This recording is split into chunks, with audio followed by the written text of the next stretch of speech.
오늘은 이삭을 줍겠나이다, 이삭을 줍겠나이다 라는 제목으로 말씀을 나눌 텐데요. 이렇게 제목을 잡은 것은 2절에 룻이 나오미 시어머니에게 허락을 구하거든요. 그래서 이삭을 줍겠다고 이야기를 하는 것은요, 주어진 자리에서 여러분 그냥 손 놓고 있는 게 아니라 내가 할 수 있는 최소한의 순종을 하겠다라는 고백이라고 볼 수 있습니다. 여러분, 우리 각자가요, 큰 변화를 일으키는 것은 힘이 듭니다. 그런데요, 그 큰 변화는요, 작은 변화들을 통해서 이루어지는 거예요. 사람이 한 번에 바뀌지 않습니다. 정말 성화라는 게, 여러분, 우리가 사람이 한 번에 바뀌면 성화라는 단어가 필요가 없지 않겠습니까? 조금씩 예수 그리스도를 닮아가는, 조금씩 순종해가는 이 이삭을 줍겠나이다라는 고백이 우리들에게 있어야 되는 것이죠. 이렇게 내가 할 수 있는 것에 최선을 다했던 것을 이렇게 생각했는데, 오늘 영상을 1년 전에 이런 영상이 있었더라고요. 파인딩 스타라는 유튜브 영상에, 이게 실제로 미국에서 있었던 일인데요, 이웃집 배를 누른 한 청소년 아이가 있었어요. 이 청소년 아이는요, 친구가 없었습니다. 그래서요, 이제 옆집에 가가지고요, 배를 누르면서 친구를 애타게 찾고 있었다고 합니다. 이 집주인이요, 집엔 없었지만 이게 핸드폰이랑 또 이제 연결이 되어 있어서 대답해 줄 수 있는 그런 기능이 있어서 이제 이 아이랑 이제 대화를 하는데요, 집주인이요, 그렇게 이야기해요. 바로 아래만 가도 친구들이 있지 않니? 그랬더니 이 아이가요, 걔네 둘은 제 친구가 아니에요. 저를 따돌리고 너무 괴롭혔거든요. 혹시 집에 아이가 있으세요? 그랬더니 집주인이요, 2살짜리 아이가 있단다. 그랬더니요, 이 아이가 2살 아이를 저는 너무 좋아해요. 정말 솔직히 말하는 거거든요. 라고 해서요, 이 집주인이요, 집에 가가지고요, 차에서 통화하고 있었거든요. 그랬을 때 이제 이 아이의 영상을 다시 확인을 하는데요, 이 아이의 얼굴을 보니까 소년의 따돌림 당했던 아픈 상처가 고스란히 전해져서요, 이 워커라는 청소년 아이의 친구가 되기로 합니다. 그래서 이 부부가요, 집으로 이 워커를 초대해가지고요, 친구가 되어주고요. 그리고 자기 집에 찍힌 영상을 이제 올렸거든요. 그랬더니 정말 6천만 명이 넘는 사람들이 그 영상을 보고서는 서로가 이 워커의 친구가 되어주겠다고 이야기를 했습니다. 이 워커의 어머니가요, 이런 고백을 하더라고요. 사실 아들을 괴롭히는 사람들이 더 많아질까봐 두려웠어요. 하지만 보내주신 애정에 너무 놀랐습니다. 아름다운 이야기를 세상과 함께한 레이 부부에게 고마움을 전합니다. 라는 거죠.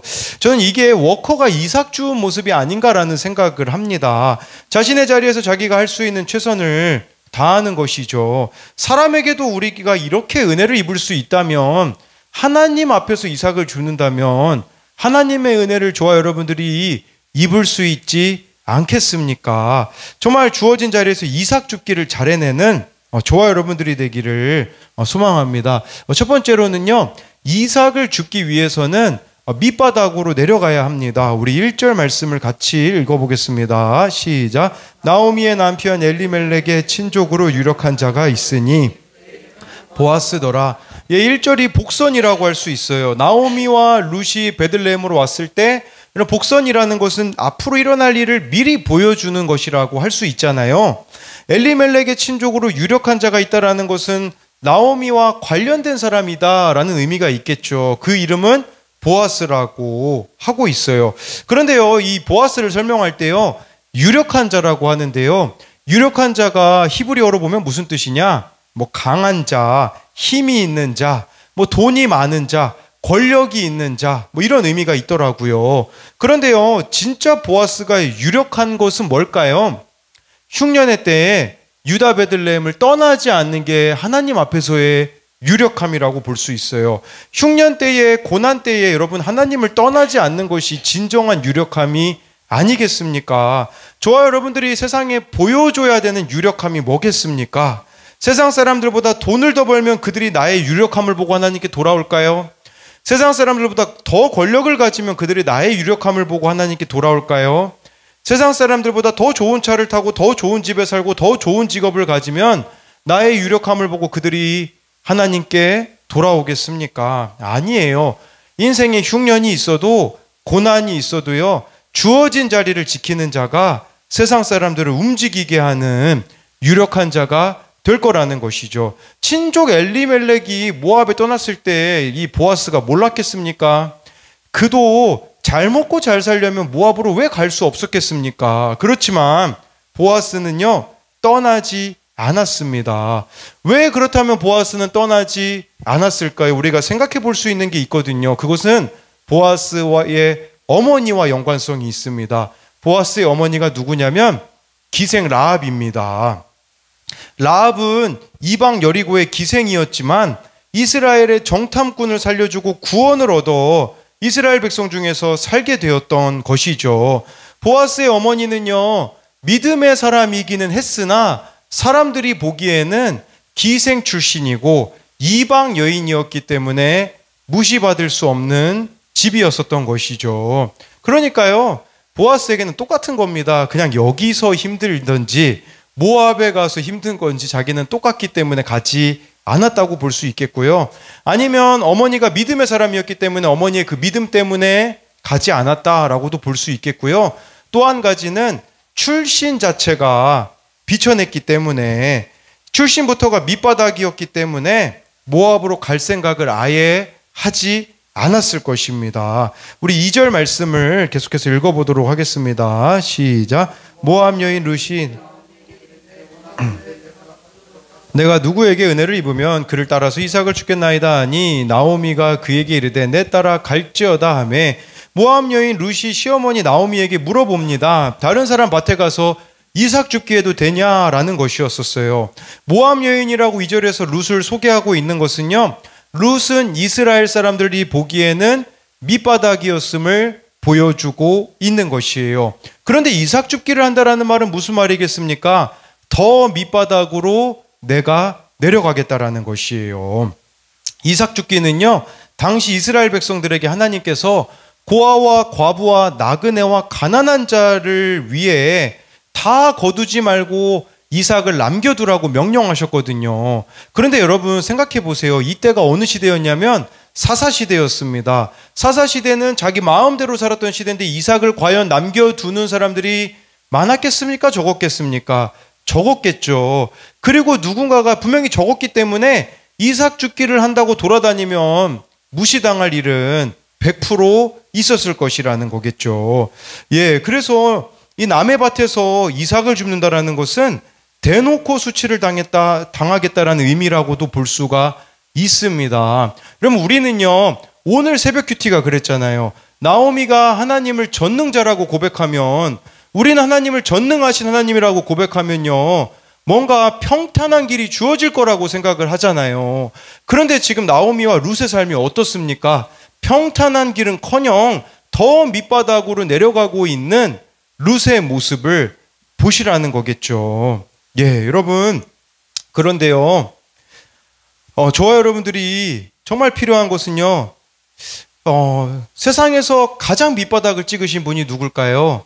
예수님이라고 할 수 있지 않겠습니까? 인간의 몸을 입고 오신 것도 밑바닥인데 십자가에서 죽으시니 더 밑바닥을 찍으셨잖아요. 저와 여러분들이 밑바닥으로 내려간다라는 것은 다른 의미로는 무슨 말이겠습니까? 하나님을, 예수님을 만나겠다라는 말이 아니겠습니까? 이시온 선교사님이라고요. 제 얼굴을 가리셨어요. 이 지금 선교지에서 이제 얼굴이 노출되면 안 돼가지고 진짜 인터뷰를 저렇게 책으로 가리고 하셨더라고요. 이 영상을 강한결이 보고서는 저 책을 가지고 와서 자기 얼굴을 가리면서 자기 똑같지 않냐고 그러더라고요. 예, 그래서 인터뷰한 영상을 보았는데요. 이분은 최전방 선교사님이라고 하시더라고요. 어려운 지역만 가신다고 하더라고요. 아프가니스탄에도 10년 정도 계셨고요. 지금은 또 다른 나라에 가서 힘든 사역을 하고 계시는데요. 이분이 최근에 쓰신 책 제목이에요. 내가 가지 않으면 아무도 가지 않는다. 지금 이분은 제3국에서 사역을 하고 계시는데요. 거기는요, 모든 걸 다 귀신의 역사로 본대요. 사람들이요, 귀신 얘기들을 다 한다고 하더라고요. 거기서 과연 여기에 교회가 하나라도 세워질 수 있을까라는 생각을 하는데, 어느 날 이시온 선교사님 사모님이요, 택시를 타는데 외국인인 걸 알고서는요, 노래를 틀어주더래요. 그 외국 CCM을 틀어주면서, 택시에서 CCM이 나오니까 혹시 당신도 크리스천이냐고 물어보니까 택시기사가 맞다고 해서 초대를 해가지고요, 지하교회를 방문했다고 하더라고요. 그 지하교회에 막 사람들이 모여서 예배하는데 담임 목사님하고 교제하는 시간을 가졌다고 합니다. 그 담임 목사님이요, 인도에서 유학을 하고 거기서 신학교를 나오고 인격적으로 주님을 만났거든요. 그런데 그 목사님은요, 제일 가기 싫은 곳이 어디였냐? 자기가 살고 있는 곳이었거든요. 핍박이 너무 많거든요. 그런데 그 자리를 지키고 있는 목사님이요, 이 이시원 선교사님에게 하신 말씀이 책 제목이 된 거예요. 내가 가지 않으면 아무도 가지 않는다라는 그 주님의 부르심에 순종하여서 죽을 뻔한 위기를 넘기면서 그 자리를 지키신다고 하더라고요. 또 이분이 인터뷰한 내용을 보니까요, 제가 되게 은혜 받았던 건 뭐냐면요, 어느 날은 다른 나라에서 선교를 하고 있는데 중국 선교사님들을 만났대요. 중국 선교사님의 리더가 온다는 얘기를 듣고 혹시 나 좀 만나게 해줄 수 있냐고 해가지고, 원래는 중국 선교사님을 만날 수 없는데 만나게 되었다고 하더라고요. 그런데요, 이 선교사님이 깜짝 놀랐대요. 중국 지하교회 성도들의 기도 제목이 뭔지 아십니까?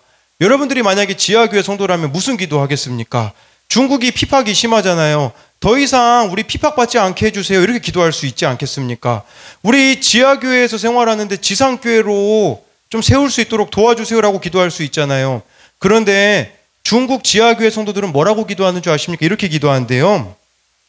저희가 지하교회를 벗어나지 않게 해주세요. 그게 모든 지하교회 성도들의 기도라고 해요. 이게 무슨 말이냐? 저희 계속 핍박당하게 해주세요. 저희 지상에 교회 짓지 않게 해주세요. 이게 중국 지하교회 성도들의 기도 제목이래요. 왜 그런 줄 아십니까? 유럽이 망했잖아요. 기독교가요.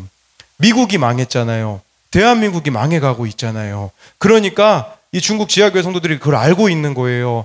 아, 우리가 배부르고 등 따시면 주님을 언제든지 우리는 배신할 수 있는 사람들이구나. 그러니까 핍박당해도 좋으니 지하교회로 계속 생활하게 해주세요라고 그들이 기도한다고 하더라고요. 그래서 중국은요, 20대 선교사들이 그렇게 많다고 합니다.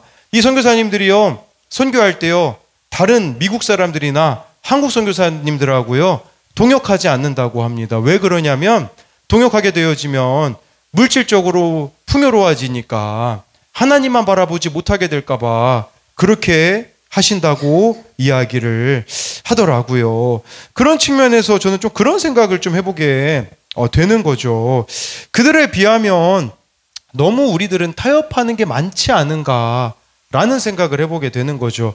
여러분, 중국 지하교회 성도들이 온라인 예배 할 수 있겠습니까? 무슨 온라인 예배 합니까? 온라인 예배 하면 바로 핍박당하는데요. 그들은 정말 모여가지고 몇 시간씩 걸어서 예배 자리에 나오는데 그 예배가 당연히 은혜스러운 게 아니겠습니까? 그런데 우리는 너무나 편해졌어요. 교회가 멀리 있지도 않는데 다 온라인으로 예배를 한다고, 이것 때문에 나는 예배 자리에 나오지 못한다고 말하는 너무나 많은 핑계들이 우리들에게 있지 않는가라는 거겠죠. 그 핑계가요, 결국은 우리를, 신앙을 병들게 한다라는 것을 기억해야 된다라는 것이에요. 여러분, 우리도요, 룻처럼 이삭 죽기 하러 가실 수 있겠습니까? 정말 주님을 사랑하기 때문에 밑바닥으로 내려가는 수고를 할 수 있겠느냐라는 거죠. 우리가 너무 편안하게 신앙생활하고 있지 않는가? 이시원 선교사님이 그런 얘기를 하시더라고요. 선교지에서는요, 유튜브로 다른 목사님 설교를 들을 수가 없다고 하더라고요. 유튜브가 안 되는 데도 많고요, 인터넷이 안 되는 곳도 많기 때문에 이 선교사님이 그런 얘기를 하시더라고요. 성도들에게 자기가 직접 제발 성경 좀 읽으시라고. 왜 다른 목사님 설교를 통해서 생명수를 얻으려고 하냐고, 내가 직접 하나님으로부터 끌어 올려야 된다라고 이야기를 하시더라고요. 내가 직접 하나님의 말씀, 하나님으로부터 오는 생명수를 공급받아야 해요. 그래야, 그렇게 되어질 때야만이 겸손함으로 우리가 하나님을 사랑하고 이웃을 사랑할 수가 있다는 것입니다. 그래서 이것에 대한 두 가지 적용 질문은요, 세상에 보여주려고 하는 유력함은 무엇입니까? 보아스가 유력하다고 말씀드렸잖아요. 세상에서의 성공입니까? 아니면 순종하여 고난을 또는 흉년을 통과한 것입니까? 또 한 가지는요, 지금 내 삶의 자리에서 해야 하는 이삭 죽기는 무엇입니까? 다른 사람을 낮은 모습으로 섬기는 겸손을 보여주고 있습니까? 두 번째로는요, 이삭 줍기를 할 때 우연과 마침으로 보인 하나님의 손길이 있습니다. 우리 3, 4절 말씀을 같이 읽어보도록 하겠습니다. 시작. 룻이 가서 베는 자를 연이 엘리멜렉의 친족 보아스에게 속한 밭에 이르렀더라. 마침 보아스가 베들레헴에서부터 와서 베는 자들에게 이르되 여호와께서 너희와 함께 하시기를 원하노라 하니 그들이 대답하되 여호와께서 당신에게 복 주시기를 원하나이다 하니라. 네, 저는요 이 3, 4절에 딱 두 단어가 들어오더라고요. 3절에 우연히, 4절에 마침이라는 단어가 제 눈에 들어왔습니다. 세상은요 우연이 있다고 말해요. 그런데요 성경은 우연은 없다고 합니다. 우연히와 마침은 하나님의 손길입니다. 우리 생각에는 우연히 일어난 일 같지만 우연히 일어난 일이 아니라 하나님의 섭리이자 하나님의 숨겨진 뜻이 거기에 있다라는 것입니다. 그래서 모든 만남이 다 하나님 뜻 안에 있고요. 모든 사건이 다 하나님의 뜻 안에 있다는 것을 아셔야 합니다. 어른용 큐티인 우연히와 마침이라는 내용에 보면요. 거기에 어느 한 여자분의 고백이 나오더라고요. 그 중에 제가 일부분을 가지고 왔는데 거기 이런 내용이 나오더라고요. 제가 너무 완악해서 남편 고난과 물질 고난이 없었다면 하나님을 찾지도 않고 인생의 목적인 구원을 하찮게 여길 것이 뻔했습니다. 이분은요, 불신 결혼을 하고서 너무 힘든 남편을 만난 거예요. 그런데 이분의 고백은 뭐냐면 그 남편이 없었다면 나는 하나님을 못 만났을 겁니다 라는 거죠. 지금 여러분 옆에 힘들게 하는 사람이 있을 수 있어요. 그런데요 그 사람을 만난 것도 우연이 아니라는 사실이에요. 네. 그랬을 때 물론 룻과 보아스의 만남은 아름다운 만남이라고 할 수 있겠지만 저와 여러분들이 아름다워 보이지 않는 만남조차도 그 가운데서 하나님께서 만나게 하신 이유가 있다라는 것이겠죠. 네, 보아스는 자신의 사환에게요, 이 소녀가 누구냐고 묻습니다. 그랬을 때 그 보아스의 종의 대답이 6절, 7절에 보면 나오거든요. 우리 같이 읽어보겠습니다. 시작. 베는 자를 거느린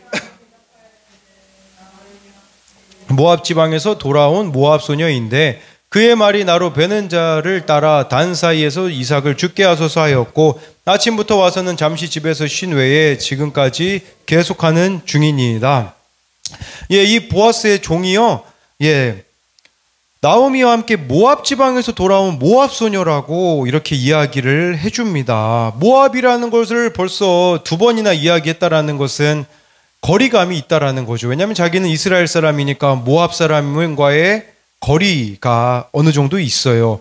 그런데요, 이런 거리감이 있지만 7절에 보니까요, 룻에 대한 이 평가를 사환이 내리는데 룻이 얼마나 최선을 다해서 이삭 죽기를 하는지 아침부터 지금까지 쉴 틈 없이 이삭 죽기를 하고 있습니다 라고 말하는 것이겠죠. 그래서요, 정말 저와 여러분들이 해야 되는 일은 무엇이겠습니까? 내가 할 수 있는 이삭 죽기를요 부지런히 하면 되는 거예요. 우리는 할 수 없는 일 때문에 손 놓는 경우들이 얼마나 많이 있습니까? 예를 들자면 내 옆에 가족의 구원이 여러분 암담해 보이잖아요. 돌아오지 않을 것 같이 보이잖아요. 그러니까 우리는 아예 손을 놔버리는 경향이 있어요. 근데요, 그렇게 할 게 아니라는 거예요. 내 옆에 있는 가족의 구원을 위해서 내가 아침부터 저녁까지 할 수 있는 작은 순종이 있대요.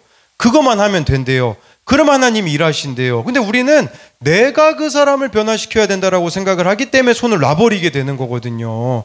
그게 아니라 그냥 그때그때마다 우리가 해야 되는 작은 순종들만 하면 되는 것입니다. 네. 오늘 어느 청년이 이제 이런 큐티 나눔을 올렸더라고요.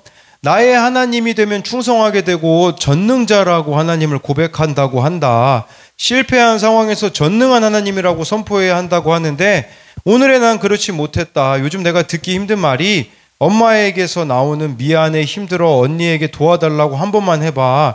돈을 갚아준다는 것과 아빠의 이번에 못 갚으면 신용불량자가 된다. 이번에 소상공인대출 안 되면 가게 접을 거야 하는 말과 아침에 일하고 있는데 외할머니 쪽 이모가 전화로 무슨 일 있어? 왜 자꾸만 외할머니한테 너희 엄마가 돈을 달라고 하냐고 했다.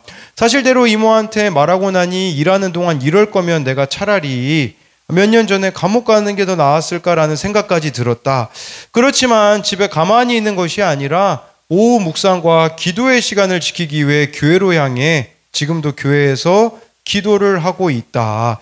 그렇기에 나와 하나님 함께 하심을 믿고 감당해야 하는 일은 아르바이트를 끝나고 교회로 와서 묵상과 기도 시간을 지키고 공동체에 속해 가면서 매달의 엄마 아빠의 대출금을 갚아가는 것이라고 묵상이 된다라는 거죠.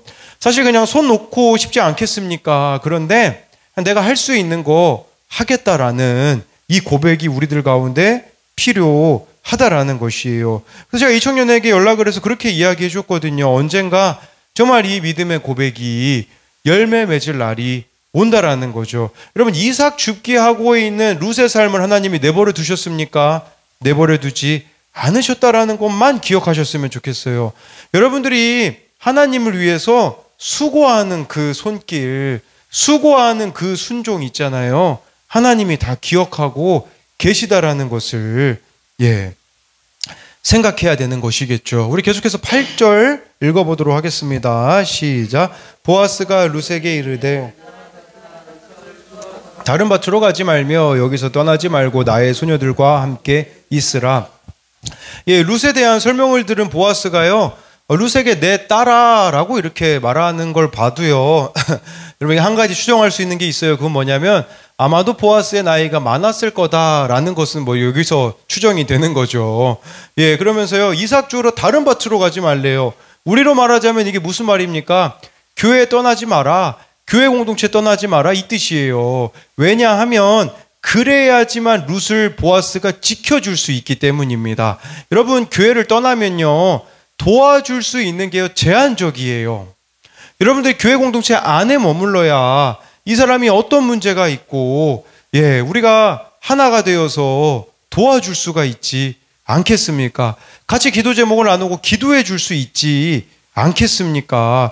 저와 여러분들이요, 교회를 공동체를 떠나면 구원의 일들을 함께 도울 수가 없는 것이죠. 저 어제 이제 구역 예배에서 천국을 또 경험했는데, 어제는 이제 신소아 집사님이 처음으로 이제 구역 예배에 오셨습니다. 그래서 남자 넷이서 이제 구역 예배를 드리고 원래 남자들이 여기 말이 별로 없잖아요. 근데 저희 구역은 좀 그렇지 않은 것 같아요. 보니까 아니 끝났는데 안 가시려고 자꾸 얘기를 이렇게 하시고 싶은 게 얼굴에 이제 티가 나는 거예요. 그래서 원래 남자 구역 예배는 일어나면 이제 예배가 끝나면 끝이거든요. 근데 어제 앉아가지고 한 30분을 얘기하고 가시더라고요. 그래서 남자들이 이렇게 수다를 하시는데 이렇게 이야기할 수 있으면 얼마나 감사한지 몰랐습니다.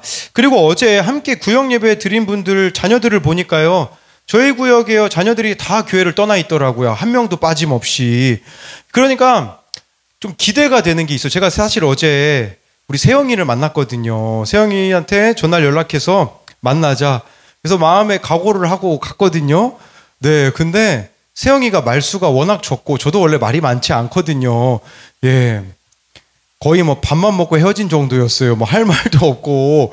제가 완전 낭패를 당하고 왔거든요. 낭패를 당하고 딱 집에 왔는데 무슨 생각이 들었냐면, 왜 내가 세영이한테 이렇게 할 말이 없을까? 보니까요, 세영이가 교회 떠나 있는 동안 연락한 적도 없고, 뭐 세영이를 위해서 간절히 기도한 적도 많지 않더라고요.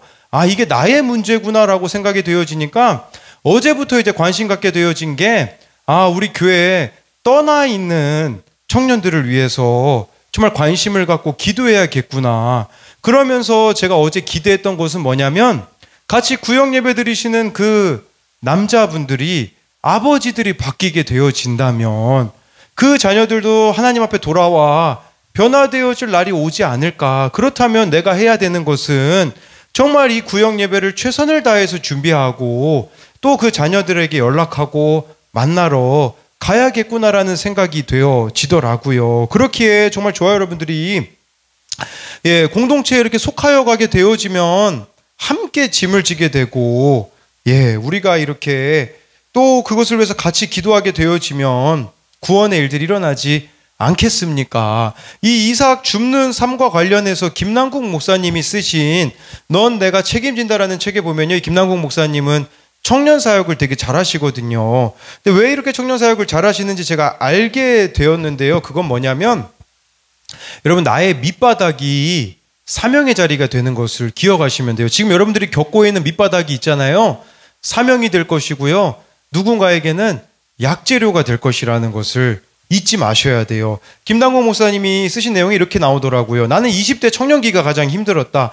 고2 때 예수님을 영접했다. 그런데 내가 예수님을 영접하고 난 후 집안이 망해버렸다. 고3이 끝날 무렵에는 먹을 것이 집에 하나도 없고 무엇을 해야 될지도 몰랐다. 집은 무너져가는 토담집에 겨울인데 연탄 살 돈이 없었다.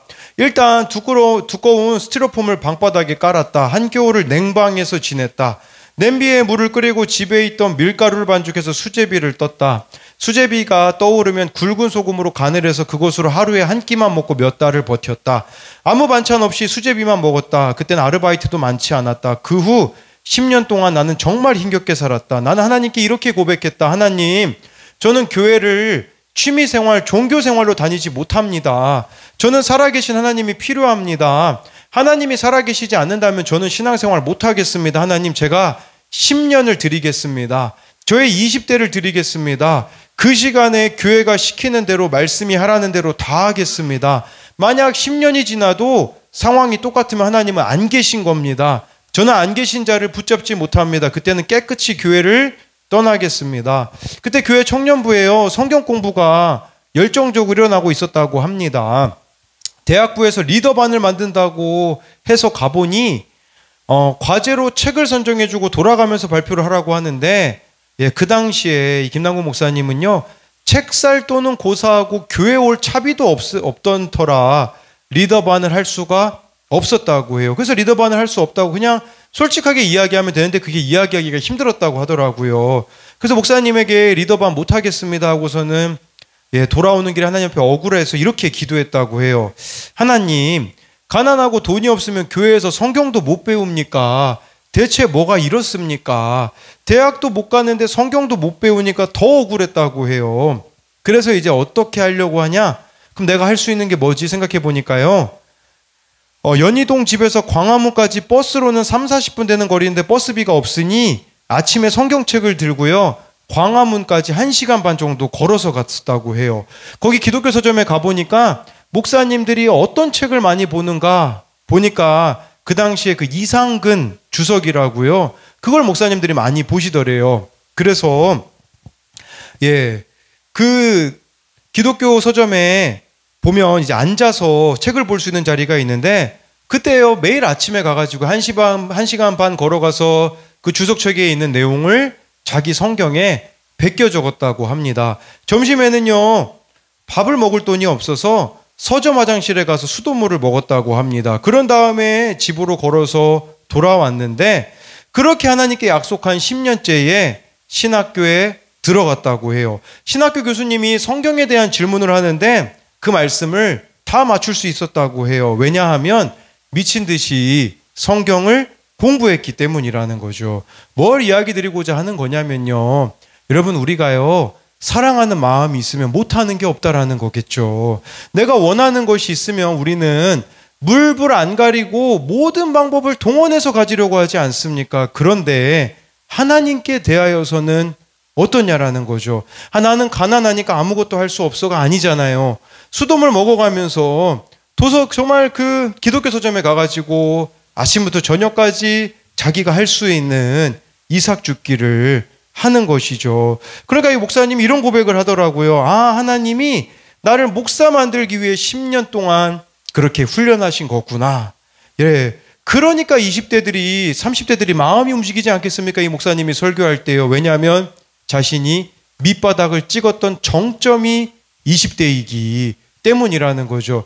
지금 여러분들이 밑바닥을 찍고 있다는 것은요, 그 자리가 언젠가는 약재료이자 사명의 자리가 될 때가 온다라는 거죠. 복림교회 최솔 목사님이 오늘 나눔해 주신 내용인데요. 이제 제가 어제부터 이렇게 나눔을 주고받기로 했거든요. 근데 최솔 목사님이 오늘 아침에 그 나오미가요, 나를 나오미라 하지 마라, 마라라고 부르라고 한 내용을 가지고 묵상한 내용이에요. 오늘 말씀을 묵상하면 나는 왜 마라가 부끄러운가 생각해 보았습니다. 저는 탈북 사역을 정말 죽을 힘을 다해 했었습니다. 목숨도 아깝지 않았습니다. 그것이 사명임을 알았기 때문입니다. 처음에는 그랬었습니다. 그런데 시간이 지나면서 내가 하고 있는 사역을 인정해 주지 않는 선교사님들과 교회들을 원망하기 시작했습니다. 그런 저에게 마라의 사건이 돌아왔습니다. 어머니의 백성이 내 백성이 되고라는 고백을 한 룻과 같이 저도 하나님을 그렇게 섬기고 있다고 생각을 했는데 돌아온 것은 기쁨의 나오미가 아닌 쓴 마라였습니다. 중국에서 신고를 당해 감옥에 가게 된 것입니다. 감옥에 가니 내 밑바닥이 나타났습니다. 하나님을 원망하고 내가 뭘 잘못해서 이런 일을 당해야 하는가 답답하기만 했습니다. 하나님의 오르심이 인정이 되지 않으니 내 죄가 보이지 않는 것은 당연한 결론이었습니다. 내 오름으로 가득 차 선교사님들과 교회들을 비판했던 죄를 감옥에서 보게 되었습니다. 하나님이 100% 오르시다라는 것이 인정이 되니 내가 죄인임이 인정이 되었습니다.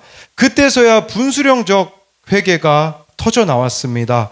정말 모태로부터 죄인이라는 다윗의 고백이 제 안에서 진실되게 터져 나온 것입니다. 저는 제 오름으로 가득한 인정받고 싶어하는 비판과 비난이 앞서는 죄인임을 인정하고 회개합니다. 나오미에게 추수의 때를 만나게 해주신 하나님은 저에게도 추수의 때를 예비해 주셨습니다. 실형이 확실했던 사건을 벌금으로 하나님은 바꾸어 주셨고 그 벌금도 천사를 보내셔서 다 감당하게 해주셨습니다. 그것도 2천만 원이라는 큰 돈을 말입니다. 최근에 다시 한번 같은 사건을 마주하게 되었습니다. 이번에는 저의 제자이자 동역자인 중국인 사역자가 탈북 선교를 하다가 붙잡혀 감옥에 가게 되었습니다. 그런데 실형을 벌금으로 바꾸어 주셨습니다. 그러나 500만 원이라는 큰 돈은 중국인 사역자에게는 절망과 같은 소식입니다. 하지만 저는 이미 천사를 경험했고 언제 천사가 도와주었는지 알기에 중국인 사역자에게 내 죄를 먼저 보아야 한다고 어제 큐티 말씀을 중국어로 보내주었습니다.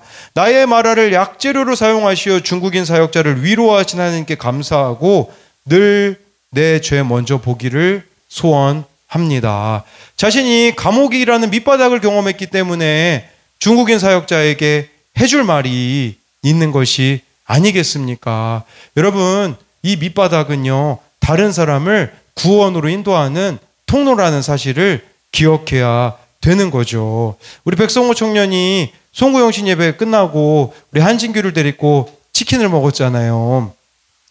예, 한진규에게 무슨 얘기 해줬겠습니까? 자기 얘기 해줬죠. 자신이 아버지 없이 산 그 경험을 우리 진규에게 이야기를 해주니까 진규가 그 이야기를 듣고 위로가 되지 않았겠습니까?